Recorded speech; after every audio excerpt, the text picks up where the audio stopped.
Welcome back to Overspray Garage. Today we got a kind of a problem. All right, fellas. And let me just show you the problem real quick. All right. Single cab, stick shift. Single cab, stick shift.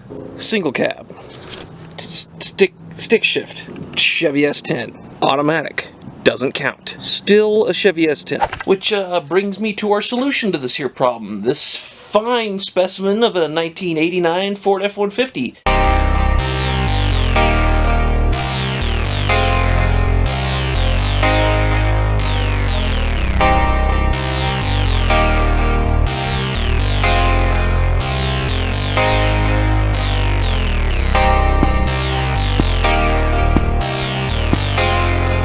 Okay, a little off track. My bad. Back to the video.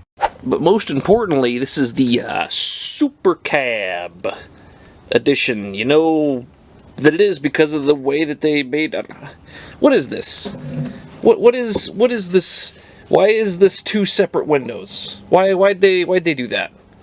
But anyways, it gets the little single seater back there, which is marginally better than squeezing into a single cab pickup through wide.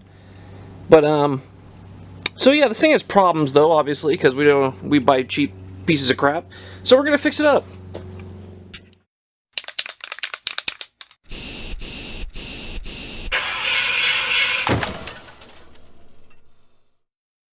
Now this truck might look really good, but it has a lot of problems. The steering is really bad. The ignition system is a little unique.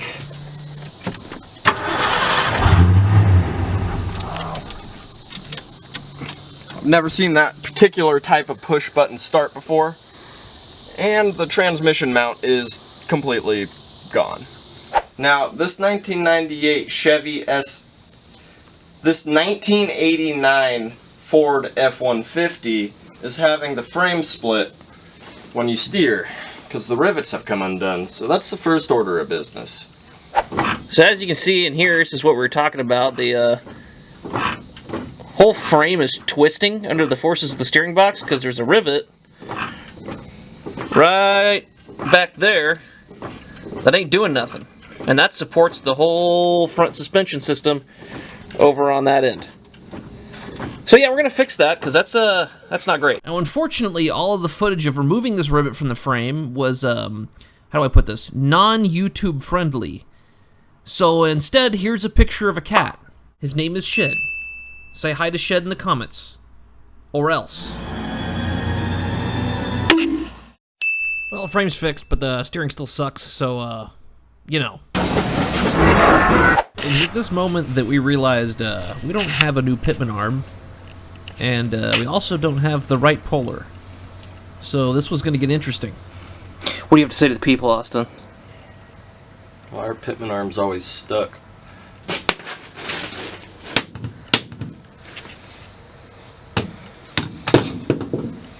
So when I think it's done spraying oil everywhere. A few moments later.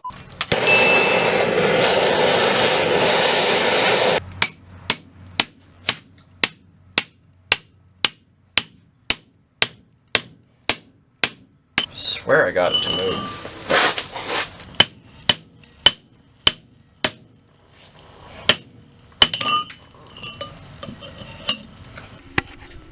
Victory screech! It went well. Yeah, all we did was, you know, bend that and the puller next to it. Used like a quarter of the tank of propane. You know. Now we want to quench this.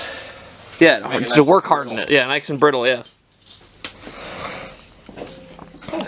See, it's not even that hard to do. Yeah, not even that bad. So I think I've figured out what's going on with the ignition with this rod.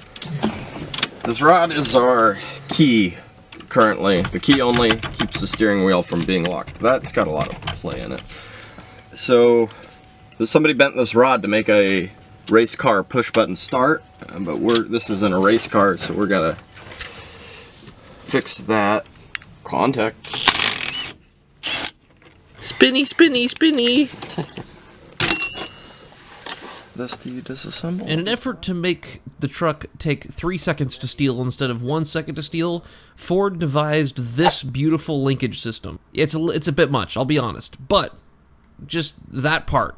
That's the only one you care about. That one breaks every single time, and that's what happened on this truck. But the guy just, you know, took the rod out of it and bent it so he could just start the truck anyways without it. We're gonna fix that part, and then we're gonna bend the rod back, and we're gonna put it back together, and we're gonna have a key again. Well, unfortunately, we broke the ignition actuator rod in the process of trying to rebend it back together, so we're gonna do the right thing and just weld it back up. We're gonna blast you in the comments either way because it's already open and the packaging is right next to it. Well, it's because it's out of frame. It's out of frame. Don't worry about it. Go ahead. Parts came in, so we got to see what we got. So we're gonna unbox our parts. Looks like we got us some shocks. We got KYB, Monroe,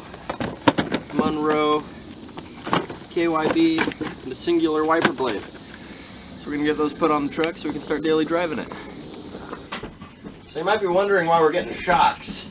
Might have something to do with the old suspension on this being from 1989. So we're gonna put those on and see if that fixes that problem.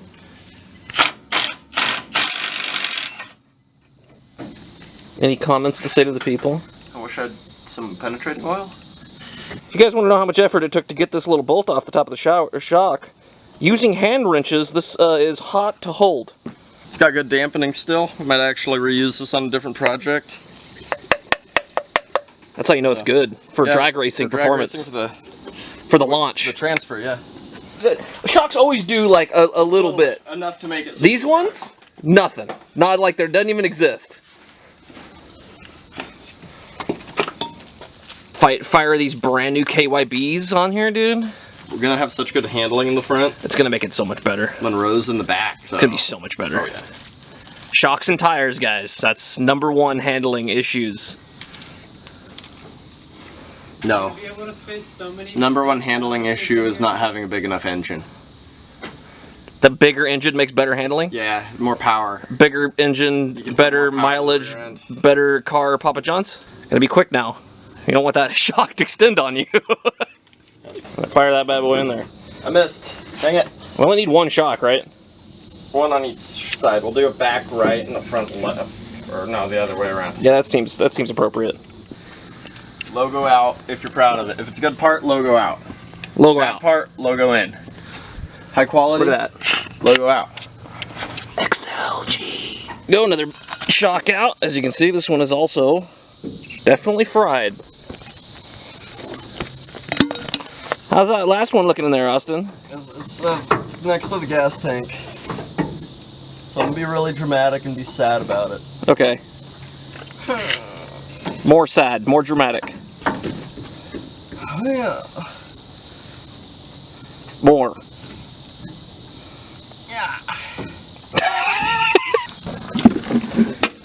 Oh, pickles. What? Nothing. The shock slipped I'm just off. struggling. Because he's not being dramatic enough. This is a very intense procedure. Almost impossible. 9 out of 10 mechanics can't perform this simple task. I mean, whatever 9 out of 10 mechanics worked on this vehicle couldn't, because it had the original shocks on it, so... That's why, they tried. We're too high. I don't know. There it goes. Alright. It's a very long bolt. I don't think it's a factory one, somehow. Does it have anything to do with the fact that this is on big lift blocks?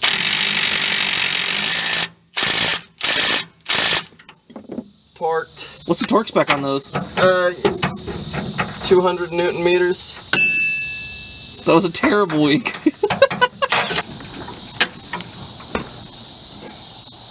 I did it. I was hoping for you to say something besides I did it. Alright, this thing rides way better now that it's got brand new shocks on it, but now we got a few other smaller issues to work out, like the fact that the idler pulley is rubbing on the radiator hose down here and is almost completely broken through, as well as it resting on the fan shroud. That's not great. Lower radiator hose got similar issues. I don't know if you can see it down there. Let me zoom in. Right there, it's rubbing on the bottom of the tensioner, or the, not the tensioner, the, is that the power steering pump? That's got duct tape on it. Try to keep it from popping. Got new radiator hoses to go in it. We also put new wheel cylinders in it, so we gotta bleed the brakes in the back. Let us know if you guys want us to do a drum brake video, because we're probably gonna, you know, work on Ford drum brakes again. We'll do a little bit of a in-depth on that if you guys want us to. Let us know in the comments. Anyways, let's tear into this. While we were at it, we also did a delete on this here wonderful seat belt. As you can see, highest grade safety equipment. But is that a cat? Anyways, we didn't find a cat, but Austin, could you give us a rundown of how installing the seat belts went? Good. And your best impression of a totally non-demonetizable offense? Plastic clips, 80s plastic stuff. Yeah, that. That didn't line up at all. Give me your best. What facial expression were you using while putting the seat belts in? 3. 3. Yeah. I'm gonna have to go with 3. 3 facial expressions. Yeah. Okay. This is like those 3. Rolled the truck on into the shop to do some basic maintenance items like a transmission flush and ignition, but first we were going to get those radiator hoses off and changed, and hopefully we wouldn't have any problems with the cooling system after that. I don't know if you guys realize it yet, but you are about to witness the cleanest radiator hose swap you have ever seen. We are not going to spill any coolant. None. Are you ready for this? Oh, you spilled some. It's ruined. Jackson, why did you? Oh God, there's so much. There's so much everywhere. I had my It's everywhere. Jackson just pulled the hose off to make a mess. It's everywhere. Sorry about that, guys. The camera battery died, but as you can see, we didn't spill a drop. That's not coolant. Oil I know it looks like it, but it's not Kawasaki. It's not coolant. Yeah, it's Kawasaki oil leak from underneath the radiator of a F-150. She definitely got ATF in her. So I've rigged up a oil pump here with the air compressor. It's either going to make a mess or be really good. Go ahead. Oh, that's enough. Just she's pressurized the bottle pretty alarmingly. Let it. Oh yeah, she working. What about you? But I'm not really feeling like getting grenade blasted by ATF. Can it be full yet? Gosh, almost there. Oh my God. That being said, I mean, that's like the least amount I've ever spilled. You were a little more. Okay, you just had to say that. We're not done yet. Okay. A little more. We're not finished. We can still spill ATF everywhere. A little more. That's enough, dude. Yeah, that's probably good. It looks like a football.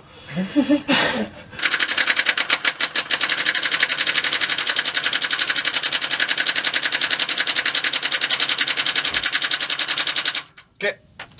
Gotta get in the ignition position, you know? Yeah. It's really good on the old knees. If only there was some kind of pad or something. I know of a pad. You're not gonna want to use it though. It's the one with the fluid on it from the truck. It is the one with the fluid on it from the truck. On the truck. Yeah, that had a bunch of condoms in it. The questionably crusty yellowish fluid. And that, fellas, is why you replace your rotor and cap. This thing is not great. Is it? What? The contacts? Oh, yeah. You know what we do with these? Throw 'em. Throw them in the trash. Okay. What? I don't have my buck knife on me because I'm wearing suspenders today. Last order of business before we drove the thing was motor mounts, and then we were ready to go. Time for the first test of the shock absorbers. Patent pending rock speed bumps. So much better. Oh, nice. Doesn't like full Gatorade bottles. What? Cup holders. They don't like they don't like Gatorade bottles. They don't like the full Gatorade? Second shift. The second shift. Yeah, that's for the two-speed splitter, dude. Look at the luxury back here. This is why we buy Supercabs. Look at the luxury. Well, this is the only Supercab we've ever set hands on. This is the only Supercab we've ever owned, and it's got radio. I just gotta hold these in the cigarette lighter. But I'm not gonna do it right now because we're moving too much. yeah. Glove box action. You know what the worst part is though? Like, genuinely, it is more comfortable back here than being slammed in the ball sack by a shifter. That's not a high bar. It's not a high bar, no. Austin, why are you in the middle seat? We bought a Supercab for a reason. What if we pick up a hitchhiker? That You gotta be courteous. Why am I in the back seat if you're in the middle seat? Hitchhiker reasons. Because he's my boo. Stop turning the heater on. Why are you turning the heater on? What is with you and heated seats and heaters? My and back is cold. It's like 89 degrees, 90 degrees out right now, and you're turning the heater on. My back's cold.